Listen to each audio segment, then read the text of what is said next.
महाभारत अर्जुन की प्रतिज्ञा। महाभारत अर्जुन की प्रतिज्ञा। महाभारत का भयंकर युद्ध चल रहा था। लड़ते लड़के अर्जुन रणक्षेत्र से दूर चले गए थे। अर्जुन की अनुपस्थिति में पांडवों को पराजित करने के लिए द्रोणाचार्य ने चक्रव्यूह की रचना की। अर्जुन पुत्र अभिमन्यु चक्रव्यूह भेदने के लिए उसमें घुस गया। उसने कुशलतापूर्वक चक्रव्यूह के 6 चरण भेद लिए, लेकिन 7वें चरण में उसे दुर्योधन, जयद्रथ आदि 7 महारथियों ने घेर लिया और उस पर टूट पड़े। जयद्रथ ने पीछे से निहत्थे अभिमन्यु पर जोरदार प्रहार किया। वह वार इतना तीव्र था कि अभिमन्यु उसे सहन नहीं कर सका और वीर गति को प्राप्त हो गया। अभिमन्यु की मृत्यु का समाचार सुनकर अर्जुन क्रोध से पागल हो उठा। उसने प्रतिज्ञा की कि यदि अगले दिन सूर्यास्त से पहले उसने जयद्रथ का वध नहीं किया तो वह आत्मदाह कर लेगा। जयद्रथ भयभीत होकर दुर्योधन के पास पहुंचा और अर्जुन की प्रतिज्ञा के बारे में बताया। दुर्योधन उसका भय दूर करते हुए बोला, चिंता मत करो मित्र, मैं और सारी कौरव सेना तुम्हारी रक्षा करेंगे। अर्जुन कल तुम तक नहीं पहुंच पाएगा, उसे आत्मदाह करना पड़ेगा। अगले दिन युद्ध शुरू हुआ। अर्जुन की आंखें जयद्रथ को ढूंढ रही थीं, किंतु वह कहीं नहीं मिला।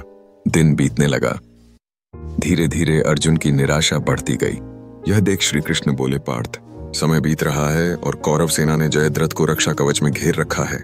अतः तुम शीघ्रता से कौरव सेना का संहार करते हुए अपने लक्ष्य की ओर बढ़ो। यह सुनकर अर्जुन का उत्साह बढ़ा और वह जोश से लड़ने लगे, लेकिन जयद्रथ तक पहुंचना मुश्किल था। संध्या होने वाली थी। तब श्री कृष्ण ने अपनी माया फैला दी। इसके फलस्वरूप सूर्य बादलों में छिप गया और संध्या का भ्रम उत्पन्न हो गया। संध्या हो गई है और अब अर्जुन को प्रतिज्ञावश आत्मदाह करना होगा। यह सोचकर जयद्रथ और दुर्योधन खुशी से उछल पड़े।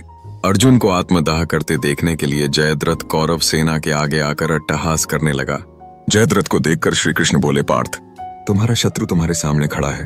उठाओ अपना गांडीव और वध कर दो इसका। वह देखो अभी सूर्यास्त नहीं हुआ है। यह कहकर उन्होंने अपनी माया समेट ली।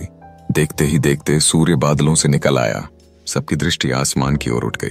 सूर्य अभी भी चमक रहा था। यह देख जयद्रथ और दुर्योधन के पैरों तले जमीन खिसक गई। जयद्रथ भागने को हुआ, लेकिन तब तक अर्जुन ने अपना गांडीव उठा लिया था। तभी श्री कृष्ण चेतावनी देते हुए बोले, हे अर्जुन!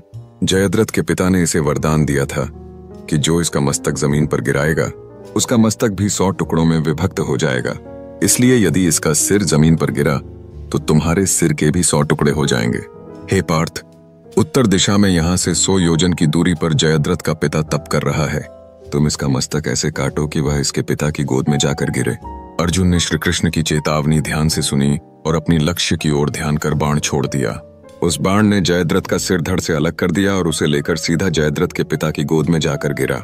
जयद्रथ का पिता चौंक कर उठा तो उसकी गोद में से सिर जमीन पर गिर गया। सिर के जमीन पर गिरते ही उनके सिर के भी 100 टुकड़े हो गए।